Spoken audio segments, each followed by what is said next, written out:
Good evening, and welcome to this edition of Conversations with Lothrop. I'm Richard Lothrop, and I'll be your host for the next half hour or so, while tonight we have an interview with Ann Fuller. And we're delighted that you could be with us this evening, and a pleasure to have you here. Tell us something about where you grew up. Well, I grew up in Chicago. I spent my first 18 years in Chicago. My whole family lived there. So I'm a city person until I came to Oberlin. And then you went to Bryn Mawr, I believe. Yes, that's right. And you have she has a Master of Arts degree in history from the University of Chicago, so you sort of went back home at that point. Yes. And then she has a PhD from Columbia University in plasma physics. And she has at different times taught at several colleges and universities. I'm correct on that. That's quite a jump from history to plasma physics. Yes, it was a big jump. It was a lot of work.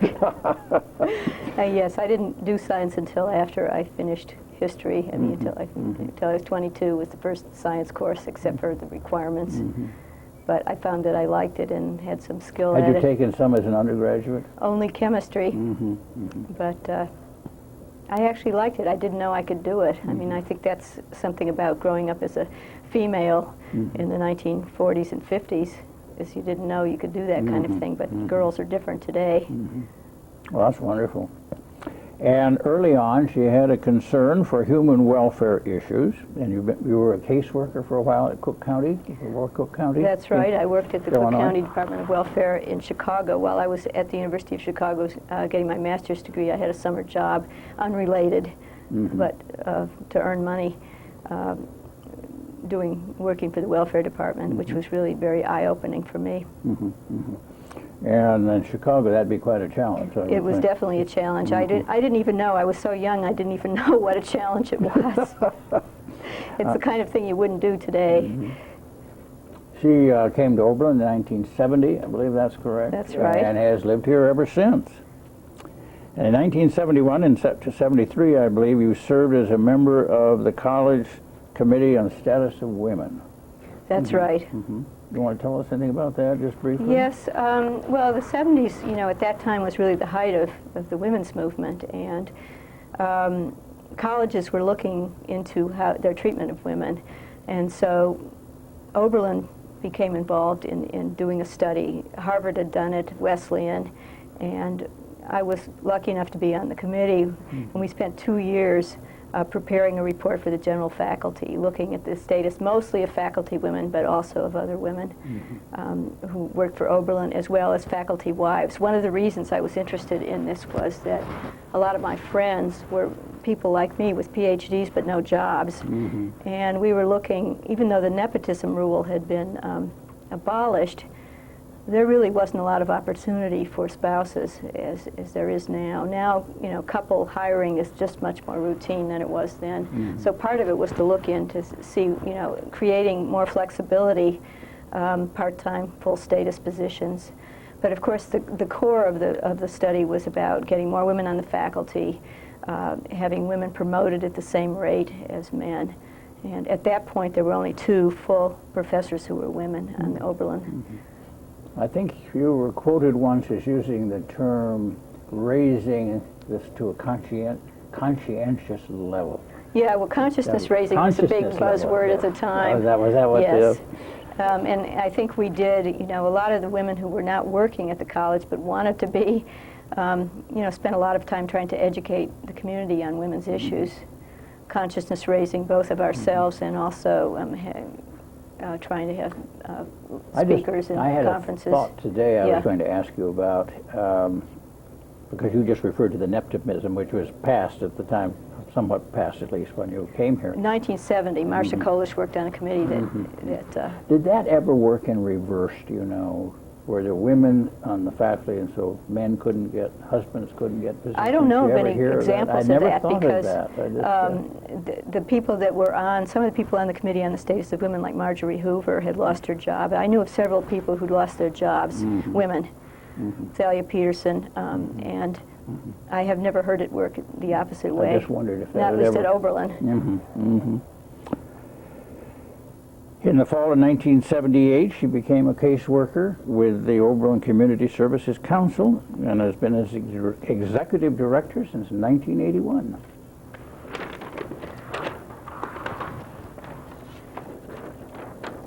And as I said earlier, you've certainly had a wide and varied professional career, a rather fascinating one.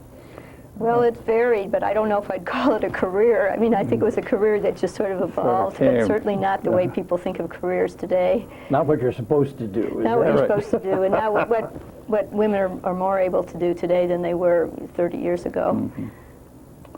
And your interest then, I gather, were you interested in casework and working with impoverished people, which led you to the Cook County job, or did you get that interest because you were doing that work? I think I had an interest, and my aunt had been a supervisor at a welfare department in Chicago, way back. But it wasn't, it wasn't my vocation exactly, but I definitely had an interest in it. And when the job became available, I needed a job, and I really couldn't work in science at that point because I was too far out of it, and opportunities weren't there at the right time. So it just looked like something that I would enjoy doing if I got a chance to do it. And I had worked as a volunteer at the Center for Integrated Services doing counseling for the 2 years before that. So I was sort of edging into the field. And finding you liked it. Yes. Let's see here. I had come from a very protected environment, and I really hadn't seen, the kinds of problems that, except when I worked for the welfare department, that I encountered in this job as a caseworker. In fact, one of the first people who came in was a classmate of my daughter, and my daughter was at Berkeley, and this girl was pregnant. So seeing the kids diverge at that point, I mean, was very, very difficult. It was extremely eye-opening. Could you tell us something about the history of the Oberlin Community Services? I only personally firsthand know the history for half of it, but it was founded in 1955 as two separate little organizations, the Oberlin Welfare Council and the Oberlin Health Commission. There were people who were interested in getting more access to health care for low income and also food and other types of services. They stayed separate until 1978 when they merged into one also small organization.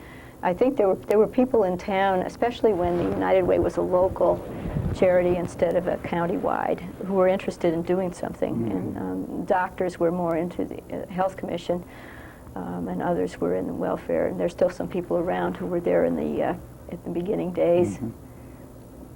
And since then, of course, it's been here. This is a fairly old organization because the problems haven't gone away. Does this now serve just Oberlin, or do you extend out into the county? We extend out into southern Lorain County. What's happened is, as opportunities have arisen, for example, to do food distributions, we did government surplus food distributions. Used to be cheese and butter, but now it's other items. Wellington decided not to do it. They didn't have anybody to do it, so we picked that up. We picked up some LaGrange service. For certain other things we do, utility assistance, we also do southern Lorain County. So it depends what it is, what the region is that we serve. I found a quotation from a statement you made, I think, in 1996. It's fun how your life comes back to you, isn't it, on these occasions? And you were speaking about your own beginnings at the council. And you said, I discovered quickly the limits of what I could do within a tradition-bound organization. I therefore concentrated in providing quality service rather than trying to make changes.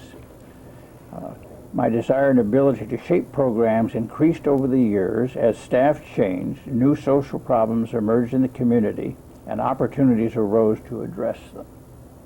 Now, having said all that, what are some of the changes you are referring to? What have you seen since 1978?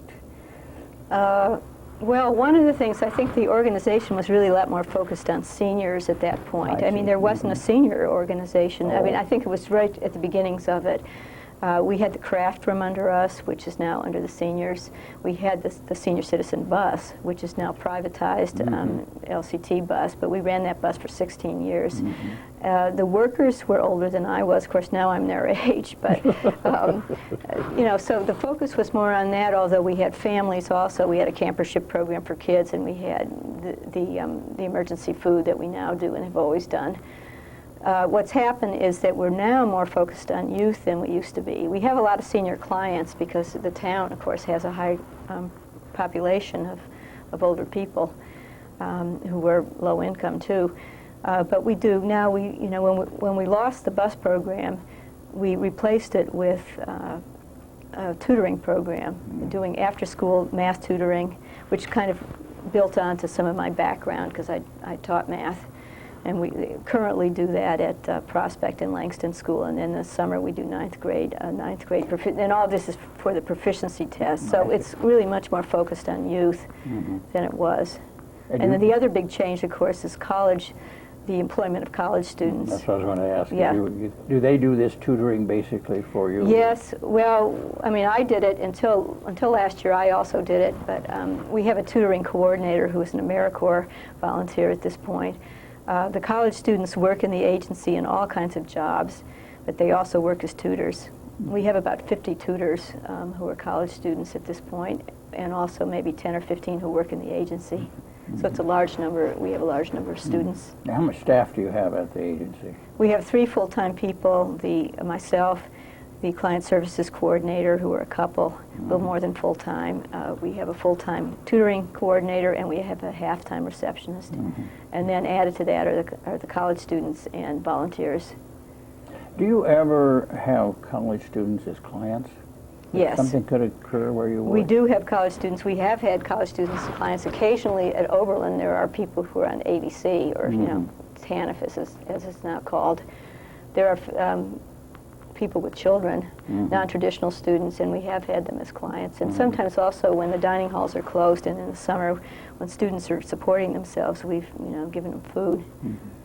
I mean, that's not our major. Where do you get the food?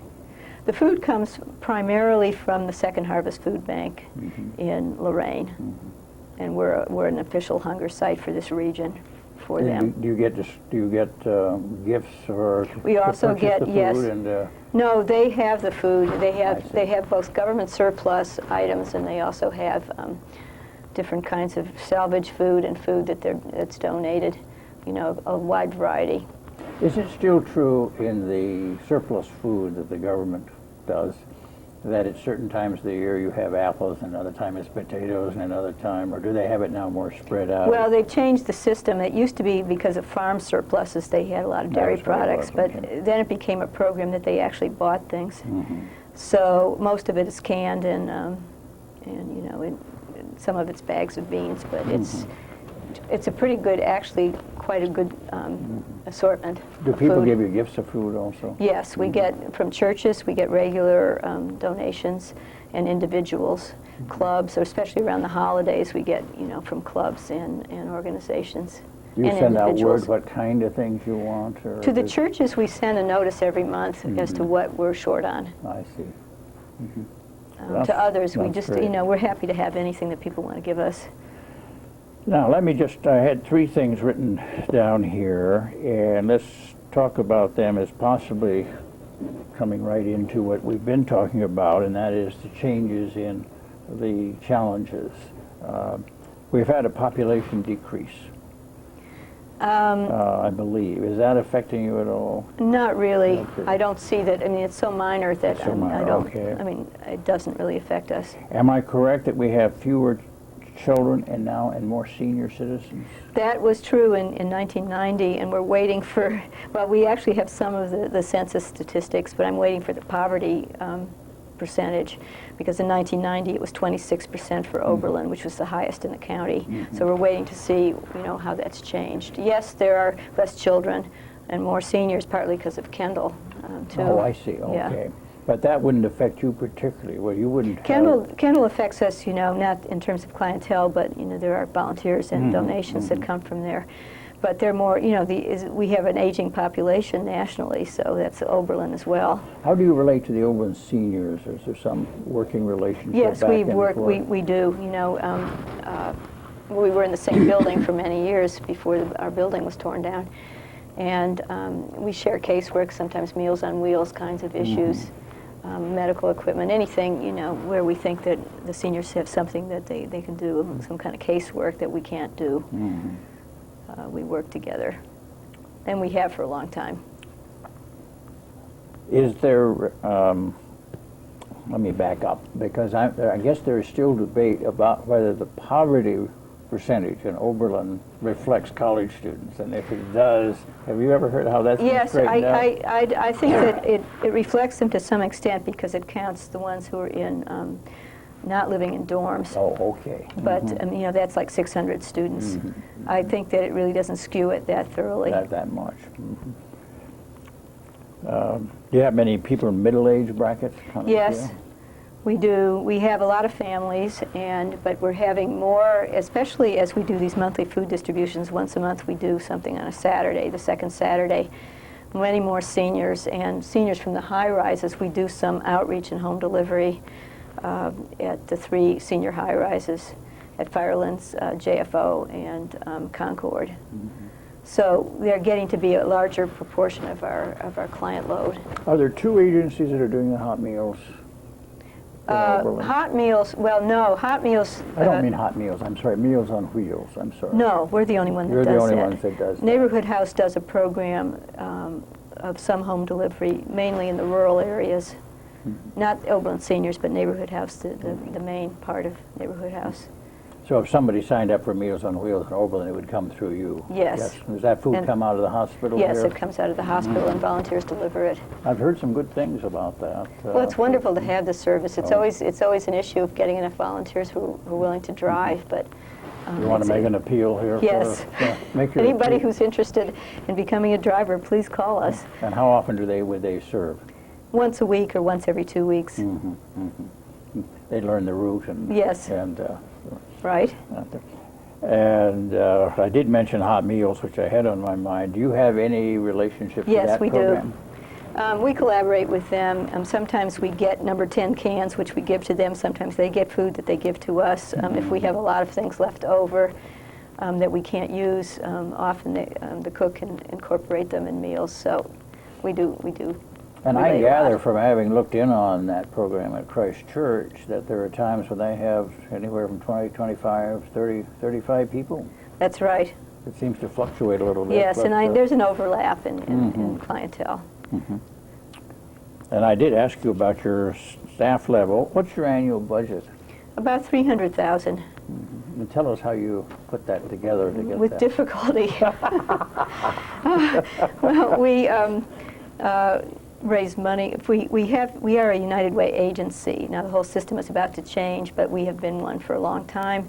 We get foundation grants, a little bit of money from the city, donations, and then different kinds of federal and state funding for emergency assistance. United Way help? And the United Way is it used to be the primary funder, but that's become a lesser percentage. I mean, it's a very important part of what we get, but it's less than 25%. You want to make an appeal for what kinds of gifts you would like to have? Well, we always are happy to receive gifts of cash or food or anything else, and often people have household items that they don't need anymore. We can put them out at one of our food distributions. They're useful for our clients. Such Pots and pans and Yeah. dishes and that kind of thing. Sort of in a way what the thrift shop used to do years ago. Not so isn't much it? with clothing, though, but with kind of household items. I remember the old thrift shop, which was on Pleasant Street. Yes. You used to have all these marvelous kitchen things. That's And right. Students would really have a time Students on that. and use the others- thrift shop, and people shop a lot. on low income certainly, and some not on low incomes. or That's so. true. So in a way, then you're filling in that gap a little We're bit. filling in that gap a little bit, yeah. But you don't get into clothing. And that sort of- We do sometimes. We get Right. into clothing. Like sometimes we'll take winter coats because that's a useful thing to have. If people want them, we take them. If we think that we can give them away, children's clothes sometimes, and sheets and blankets. I know at the time, let's say that we've had instances in Oberlin where a family would be burned out, and so usually the Red Cross is contacted. Do you work with the Red Cross at all? Or Yes, we work with the Red Cross, yeah, we work with the Red Cross in several ways. If there's a disaster of some kind and we're involved with the family, we work with them. But also we screen for their prescription assistance. They have some money for people to get prescriptions. We do it for the southern part of the county, so we work with them that way. How does that system work, that program? Well, somebody comes in and says they need a prescription, and we, see if the funds are available. And They have to show you the prescription, actually. yeah, we have the prescription. We call the pharmacy. We find out, what it costs. For seniors, we're having people who are coming all the time. We try to get them on programs that the drug companies run, which will give them free prescriptions on certain essential drugs for low income. And we're trying to really get the information out about that so that people can get that. Because this is one of the things for seniors that's really difficult, is to pay for these prescriptions. It sounds like you have a great deal of paperwork down there. Do you do most of it? I do. No, we all do it, but I do a lot of paperwork in terms of the budgeting. But I'd like to get back to one of your questions, which we didn't finish, which about the changes in the town. Yes, go ahead. One of the big changes, and it's a change that's affected everybody, but it's affected our agency too, is just technology. And I hadn't thought of that. There are changes in demographics, but we are very interested in technology, and we were involved in the early stages of the bridge, and our new building is wired for fast internet access, and which means that we can do a lot. It helps also with our students. We can do research, but also we're interested in teaching, some of our clients how to access information. So that's a big change. I personally am very interested in this because I've been doing this since I was a graduate student, and having an opportunity to integrate that in with what we do generally has been a pleasure.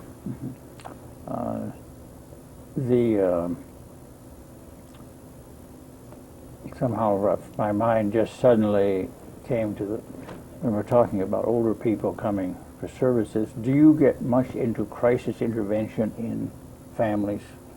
It depends. I think we're really more basic needs assistance. We do referrals. We have some crises we deal with, like housing. We are now collaborating with the Nord Center on a homelessness prevention grant. So, we have had a lot of people who are about to lose their homes, rental or, and we were able to get some funds for that. The economic ups and downs affect you, particularly the downs, don't they? Yes. Very quickly. Well, they especially did in the 1982, when our client load went from, say, 30 to 100. And now, of course, too, we have that. Have you had, since 9/11, have you seen any much We've seen some effect of it. We seem to do okay in fundraising for the holidays, which we have a lot of community support, and I'm very grateful that we did. But one of the problems with our type of agency is, as the need goes up, the resources of the community go down. United Way people are not, people are laid off, and then their collections are down. So that's always a challenge. You mentioned the new building. Tell us about it. Well, it's hard to say where to start. We had a problem of having nowhere to go about 5 years ago, and because our building was being torn down. So we went into a temporary location, which was supposed to be for 2 years but lasted for 4 years, looking around for a place that we could have our agency that had the right sort of space. And we were unable to do that. So we ended up, with the help of community people, with the Nord Family Foundation, offering us a piece of land by the bike path. And we got a plan together with a lot of help to build a new building. Is it working out as you had hoped? Yes, the building is wonderful. The building was completed a year ago, and we moved in a year ago.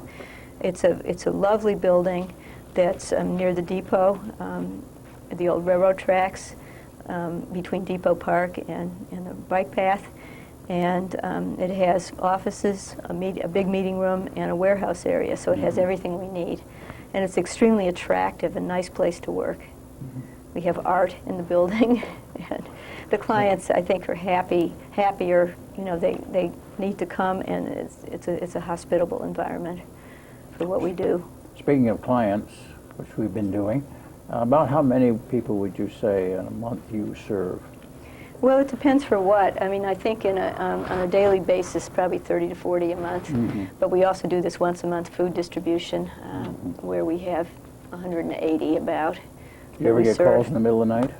I don't answer the phone in the middle of the night. Because I know the police get some Yes, of the those, police. don't they? I used to those. get calls for open doors in the building, and you know, we're on call. But I think a backup is the police department. We have some as funds it from should be, Salvation Army. I don't think you want to be getting out of bed at 3 or 4 in the morning if you can help it. Not for that, no. You mentioned help from the city. What's your relationship to Oberlin College, other than having students? Is there any help from the college or backing of any kind? The students are. We had a contribution for the capital campaign for the building from the college, but they're paying for the students, and that's a considerable amount of cost under federal work study and now the America Reads program. We collaborate a lot with the college, especially since Nancy Dye came and the Center for Service and Learning was established, working with Dan Gardner and now Beth Blissman. So there's one of the changes in the agency over the number of years I've been there is just a lot more interdependence and collaboration. So the college is one of the main people, but also many other organizations. So let me ask you, as we're winding this down now, believe it or not, a two-part question. What would you say first is the greatest challenge to your organization in 2002? Well, I think, the challenge in 2002, 2003, and any other year is how to survive and still offer your services, because it's always somewhat touch and go in terms of the funding.